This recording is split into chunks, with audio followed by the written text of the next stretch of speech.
Oběhový systém tvoří srdce a cévy, které společně zajišťují nepřetržitý průtok krve celým tělem. Až 96 000 kilometrů dlouhá síť cév rozvádí zásoby kyslíku a živin do všech tělesných tkání a současně odplavuje odpadní látky a oxid uhličitý.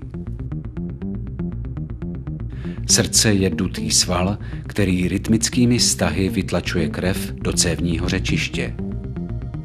Okysličená krev putuje z plic do srdce a ze srdce do tkání pomocí tepen. Výměna kyslíku a oxidu uhličitého se uskutečňuje v síti jemných cévek, zvaných vlásečnice nebo kapiláry. Odkysličená krev se vrací k srdci a plicím prostřednictvím žil.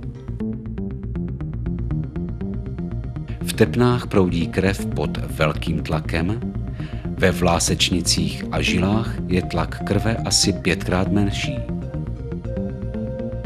Při tepenném krvácení je krev jasně červená a při toku pulzuje, zatímco při žilním krvácení je krev tmavě červená a volně vytéká.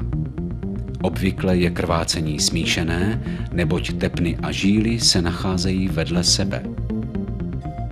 Při zevním krvácení uniká krev mimo povrch těla, zatímco při vnitřním krvácení uniká do tkání nebo tělních dutin.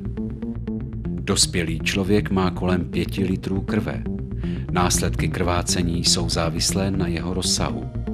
Se ztrátou menšího množství krve, to je zhruba do 500 ml, se organismus vypořádá sám pomocí vlastních obranných mechanismů.